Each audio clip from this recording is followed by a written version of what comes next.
Hi there, hi there, hi Scorpio, hi Scorpio, hi Scorpio. It's your turn. We're doing a reading for the month of June for you. And this I'll be using for the first half, this tarot called Sexual Magic Tarot. And for the second half of the reading, I will be using the Cleopatra Tarot. Now, as I mix the cards, I'll tell you, hi everybody, go take a look at my website, www.christellemartinette.com. Take a look at the services that I offer. You might find something that would be of interest to you. I'm going to put down 10 cards. Now, this is for Scorpio, Sun, Moon, and Rising. Sun, Moon, and Rising. Scorpio, Sun, Moon, Rising. So you might want to cross-watch videos. Let's take a look, and I'll show you the cards before we start to read. 1, 2, 3, 4, 5, 6, 7, 8, 9, and 10. Aha, we have it. Ready? Now, the first card I have here is the Page of Swords. Page of Swords. Then the Three of Cups. Then we have the Empress. We've got the Wheel of Fortune. We've got the Emperor. Wow. We've got a couple there. Then we have the Page of Cups. The Nine of Coins. What a month you're going to have, Scorpio. And the Knight of Coins. The Seven of Cups. And the Sun. Outgoing card is the Sun. Well, I have to say that you are as blessed as you are confused. You are as blessed as you are confused. I have something here. Thank you, thank you, thank you so much. Thank you, thank you, thank you. You are as blessed as you are confused. Why do I say that, Scorpio? Because, first of all, there are certain bits of information that you receive in the beginning of the month. You receive some information in the beginning of the month that that helps you in understanding what you need for your work, your activity, your livelihood. And it comes in at a time, it reaches you at a time when you are about to celebrate, say, a commission. You're the highest earning commission rep or something like that. You won some kind of prize for production, okay? Or you got a big contract. And it comes at that moment when you're practically celebrating. But it's something that makes you understand that you're not going to be able to do it alone. You're going to need help. You're going to need assistance. You're going to need a partner. You're going to need some kind of person that you will remunerate, that you're going to be paying, because you need added help in order to get things done. Now, of course, not everyone works on their own, but you do see the need for assistance. You're not going to be able to do this on your own, regardless of your position. Now, I see that with the addition, and you thinking to yourself, with the addition of help, with the addition of having someone team up with me and help me understand what I should be doing, or just a second, let me turn, now I got this, turn it up, turn up the lights, turn on the light. with the addition of someone, you really do feel that things will be going your way. You're absolutely sure of it, so much so that you're thinking to yourself, I really need a team. I would like to be a team with that person. I really want to be, I want to have somebody that's close to me that will sort of do the work with me or stimulate me in such a way we can bounce off of each other. You're getting into a mood, because it's a mood. You're getting into a mood that, and it was never like this before, because you're very, very independent, and just now you're thinking of work and activity and your livelihood as fun. God forbid, it should be fun. So for it to be fun and to have a good time, if I work on my own, I can't share it. So even if I'm working for a company, I want to create a work unit. There's something, you're starting to understand the importance of teamwork with another person, with a group of people. And you really want to create something that you and another person have done together.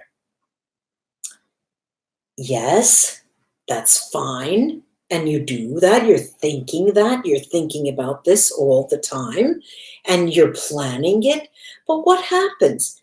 What happens is we see that you get on your high horse and you have this mission. You're going into the dark of creativity. You're going in and you're risking. You're starting to think that I have to do it, because if I don't do it now, I will never do it. And it's hot, and you're starting to see the first returns. You start to see how much money you can earn. You start to see how lucrative just an idea could be. And the more things go this way, the more attraction comes to you, the more you attract and manifest, the more, it's a beautiful energy here, the more you are attracted to someone. I hope I'm not confusing you, because the person that you think should come to work with you or bounce off with you, or maybe you should have a common energy together, and you could move mountains together and earn a lot of money, you start to slowly fall in love with them. You can't spend any time without them. Seems like a movie plot here. And your mind is working so much overtime. I mean, really, you should really take a break in June, but you don't. You're working overtime with your brain. And what I see, what happens, again, you get on your high horse and you're gallivanting, galloping through the forest, because you know that at the end of that forest, there's a gold ring, and that gold ring is going to be yours. And so you start, and you go, and you go, and you go, and bam, all of a sudden, you have a setback. June. All of a sudden, there's a setback. You get some information that's just devastating, or you get information that maybe one of your contracts didn't go through, or you find somebody that you love, it has passed, or you're devastated by information that comes to you.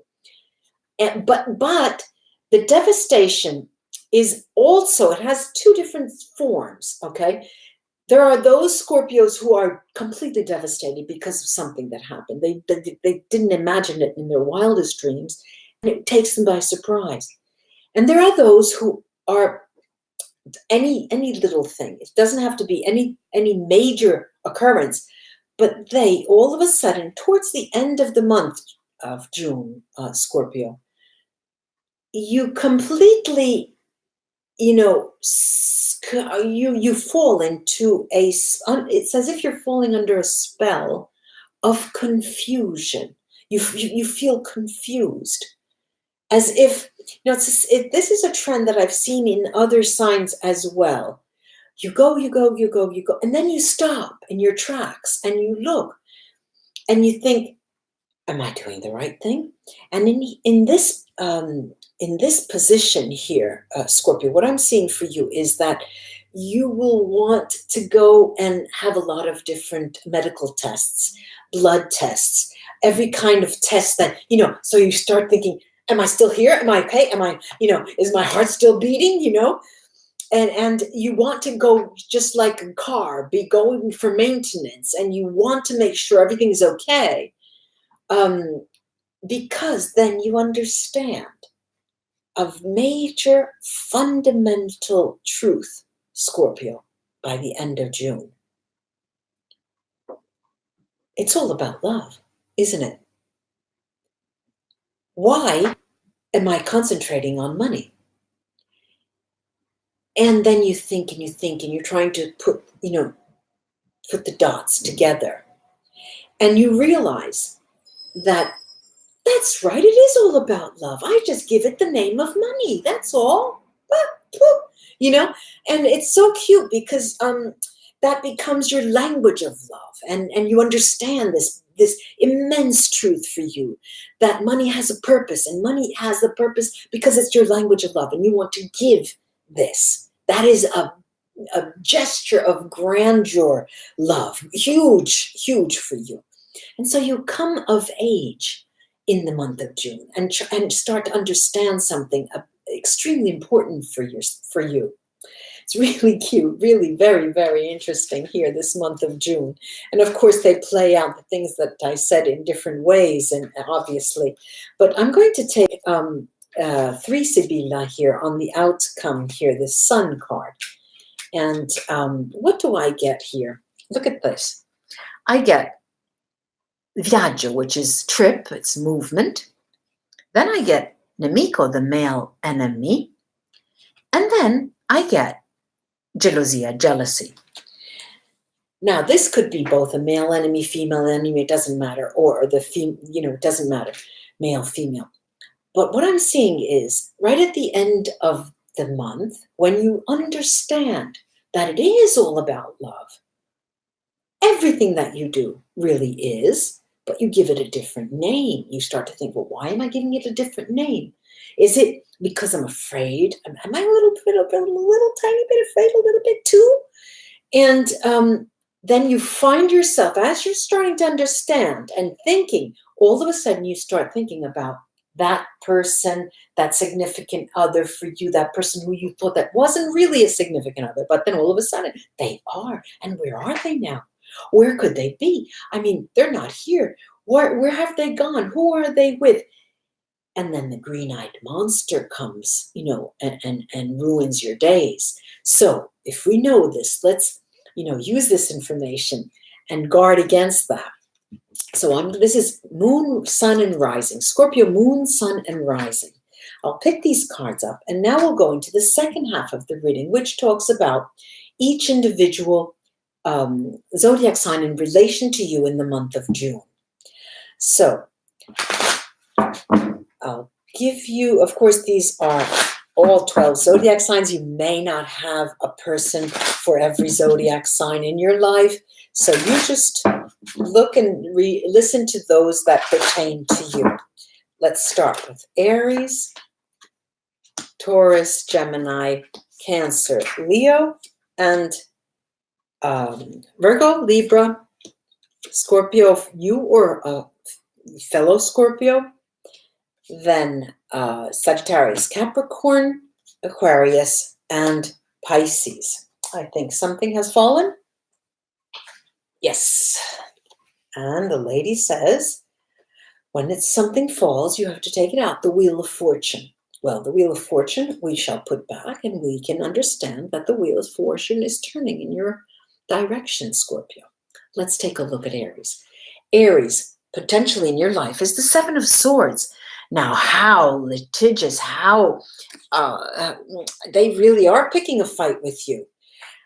Even if they don't pick a fight with you, you want to argue with them. You take them as an objective. And in relation to that, the last cards, the jealousy, this is a person who may spark those feelings in you, Scorpio. The next card is the Taurus, the Two of Wands. And the Two of Wands here, this Taurus card is a person who will be your devil's advocate, a very good sparring partner. Not necessarily want to call you out, but it's a person who will give you a lot to talk about, will give you a lot to think about as well. A lot of food for thought. Then we have the Gemini card. Representing the Gemini person in your life potentially is the Nine of Swords. This person is not in pain, but they're fearful. And when you're fearful, you've heard the expression, you die 1,000 deaths when you are afraid. Well, this Gemini is one of them in the month of June, in relation to you, not Geminis. And this pertains to all of the zodiac signs, only in relation to you, Scorpio, not in their lives specifically. They will be fearful. So if you want to do something with them, if you're thinking of offering them some kind of a partnership or some kind of becoming partner in crime, they will not be ready for that. And the Cancer potentially in your life is the Knight of Coins, the Knight of Coins. This Cancer here is a person who will fit the bill. It will very likely fit the bill of being a partner for you to do things that require moving money and making money. Interesting, that person for you. And as a consequence, you remember what we said, as a consequence, this is the person who you may be very, very attracted to. The Leo card Leo person potentially in your life is the Five of Cups. Okay, this person is not going to keep your attention, concentration in the month of June. They will not, you may lose your interest in them in the month of June. Let's put it that way. Then we have this Virgo card that represents Virgo is the Nine of Coins. This person, too, similar to the Cancer person, are two very good candidates for you to become partnered with for any type of project. Now the Libra person potentially in your life is here represented by the King of Swords, the King of Swords. I see this person as highly, highly intelligent, highly, highly informed. This is the go-to person for you if you need counsel on how to set your business up, how to set your idea up, how to make it materialize. Then I have another Scorpio, fellow Scorpio, is the Queen of Cups. If there is another Scorpio in your life, this is her or him. I'm seeing, especially for the men, though, this is a woman who you are, I don't want to say in love with, because I'm seeing an infatuation. I'm seeing a very, very, a feeling that is almost watered down, coming to the end. If it is you, I see you as being in love. Scorpio's in love. Scorpio is in love. Scorpio is in love. That's what's going to be the title of the video. Then we have the Sagittarius in your life. This is the Eight of Swords. Oh, the Sagittarius. They want to know. They want to know. They want to know. They want to know. They want you to tell them. They want the truth, and they want it now. And it really, really, really bothers you the way they insist on having you tell them things that they don't really even need to know. Okay. Then we have a Capricorn here, potentially in your life, is the Knight of Cups. This Capricorn here is also a person that you may be romantically interested in, and as a consequence, consequence, they will be a person who will be perfect to partner with, similar to the Cancer or the Virgo. Then we have the Aquarius potential in your life is the Page of Coins.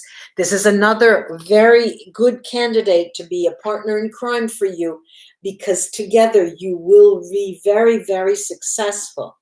And the last is the Hermit, that represents the Pisces that's potentially in your life.